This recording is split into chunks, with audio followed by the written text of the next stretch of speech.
Selamat malam. Perkenalkan saya Muhammad Dani dari batch 9 Pola Data Backman.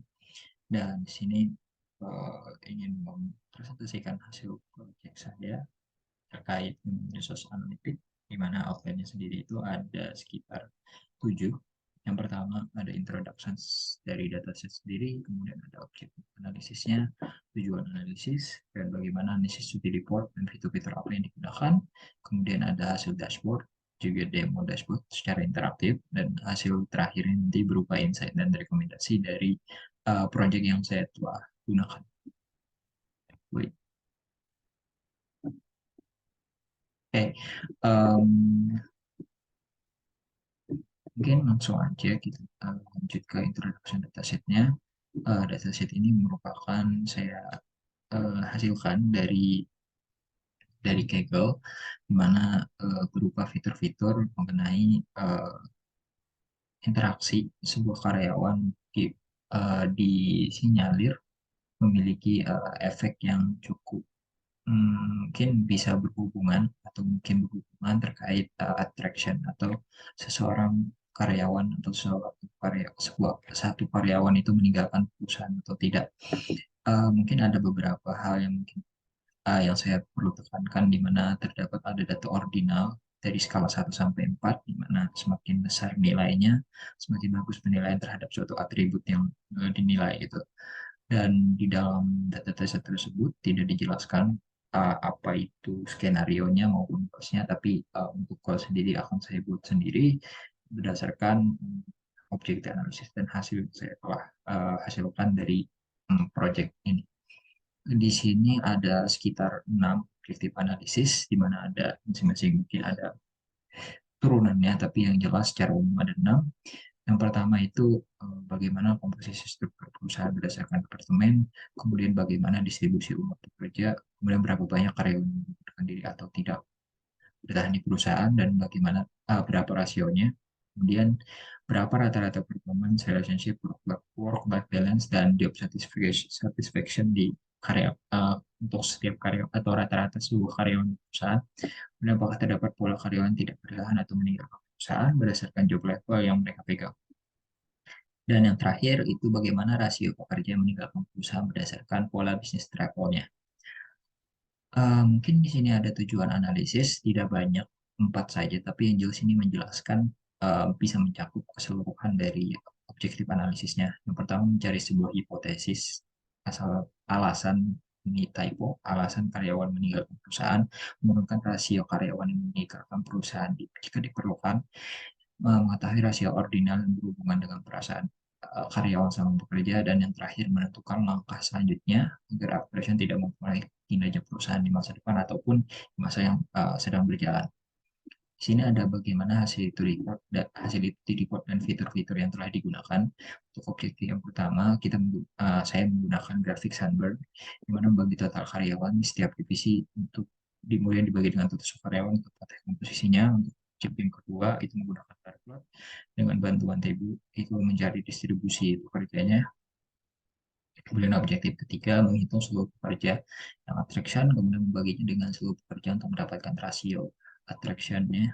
Kemudian yang keempat menghitung skor yang diinput karyawan, itu mentotalkan seluruh apa yang dirasakan karyawan, kemudian membaginya dengan total seluruh karyawan. Sedangkan yang objek yang kelima itu menggunakan line chart dengan axis Y-nya berupa total attraction dan axis X berupa total. Dan yang terakhir untuk 36, saya menggunakan diagram chart dengan membedakan berdasarkan kelompok umur dan tipe pekerjaan, uh, apakah suka bepergian atau tidak. Mungkin kita langsung ke demo dulu sebelum ke conclusion. Di sini saya sudah membagikannya ke publik, jadi bisa dilihat oleh teman-teman ataupun bahkan penguji sendiri.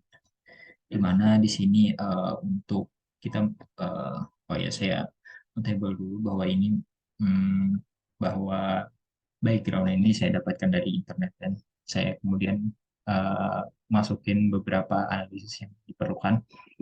Jadi untuk pertama dulu ini interaktif, jadi bisa dibagi dan bisa diklik berdasarkan keperluan apa yang ingin dilihat. Tapi secara umum yang dilakukan ada rasionya di sini cukup besar, mungkin secara umum 16,12%. Kemudian average performance karyawan itu 3,15, relatif cukup bagus, namun mungkin masih bisa perlu ditingkatkan. Sedangkan untuk jenjang karir atau average involvement itu cukup rendah, dan ini bisa dihipotesiskan apakah uh, karyawan yang meninggalkan itu karena tidak ada jenjang karir di sebuah perusahaan. Kemudian relationship-nya juga cukup relatif buruk atau sedang. Work-life balance-nya juga sedang. Ada yang menilai bagus, ada yang juga menilai tidak. Namun di sini yang perlu di-highlight adalah human resource, di mana average satisfaction-nya cukup rendah, eh, berkisar di 2,56. Jadi sebenarnya eh, secara komposisi juga rendah, namun secara satisfaction pun juga rendah. Jadi bisa di mungkin bisa diteliti lebih jauh terkait hal ini. Yang jelas cukup rendah lah dibandingkan yang lain. Di departemen A, job role yang lain. Kemudian distribusi umurnya cukup relatif normal, berkisar antara 25 sampai 45. Dan job levelnya itu memiliki pola yang negatif, artinya semakin tinggi job level seseorang, maka tingkat dia atau keinginan dia untuk attraction atau meninggalkan perusahaan itu semakin kecil.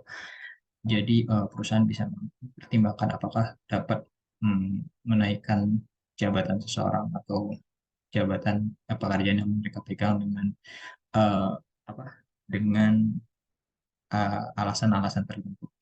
Apalagi misalnya karyawan tersebut bisa berpotensi untuk kinerja perusahaan.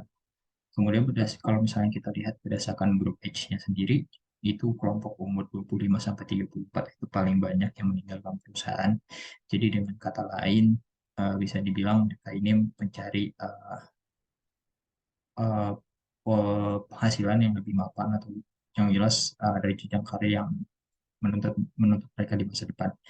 Nah, dan ke mayoritas dari semua jenjang umur, uh, tipe pekerjaan mereka tidak terlalu suka berpergian, jadi bisa dibilang monoton, dan itu bisa menyebabkan salah satu pegawai atau pekerja itu attraction. Dan ini bisa interaktif, bisa dipilih nanti sesuai, nanti bisa berubah. Kalau misalnya mau di human resource development, tinggal diklik ininya, nanti akan berubah sendiri karena ini udah interaktif. Kemudian kalau misalnya mau di sini kelihatan juga kalau misalnya di human resource itu apa aja bisa dilihat, bahkan sampai semuanya juga berubah karena uh, filternya sudah diterapkan di hampir semua komposisi visualisasi. Jadi itu demo singkatnya, itu udah dibagikan juga linknya, jadi bisa penilai bisa lihat sendiri dan bisa memanfaatkannya sendiri. Dan yang terakhir, in conclusion, cukup banyak. Pertama, secara umum, rasio karyawan yang meninggalkan perusahaan relatif tinggi. Dan yang kedua, performa seorang karyawan secara rata-rata dinilai baik. Namun jika uh, diperlukan berupa insentif dorongan yang dapat meningkatkan performa suatu karyawan. Kelompok umur 25 sampai 34 merupakan jumlah paling banyak yang meninggalkan perusahaan, dan ini juga diperkuat dengan rata-rata involvement atau jenjang karir yang cukup relatif rendah jika di skala ordinal 1 sampai 4. Dan yang selanjutnya, faktor lain yang penting dan hasilnya relatif kecil adalah work-life balance yang masih secara umum masih kurang, dan kemudian uh, human resource yang job kepuasan pekerjaannya justru relatif rendah. Dan yang terakhir itu terkait hubungan jenjang karir, job level dengan jumlah attraction. Jadi bisa dipertimbangkan terkait jenjang karir, posisi suatu karyawan, jika memang itu karyawan tersebut penting. Mungkin itu saja yang bisa saya sampaikan. Terima kasih atas perhatiannya. Assalamualaikum warahmatullahi wabarakatuh.